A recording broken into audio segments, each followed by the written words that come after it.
Good afternoon guys. Um, Tara samahan nyo ako i-check yung winidraw natin na 192 kanina. Kung dumating na ba or hindi pa. So, yun. Check natin. Click natin tong envelope.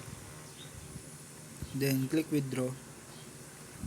Then, check natin tong bill dito sa may gilid sa taas. Also yun guys, dumating na nakapag-withdraw tayo dito ng 192 and 33 pesos. So, ganun lang guys. Dumating na siya, then check na lang natin sa GCash. Yan.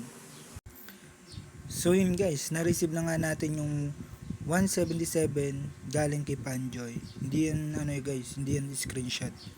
Yan, makikita nyo legit yan guys. Check natin yung transaction. Then, ito.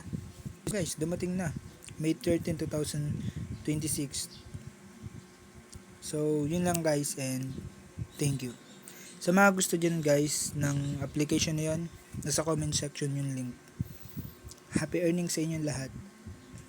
And salamat sa panonood.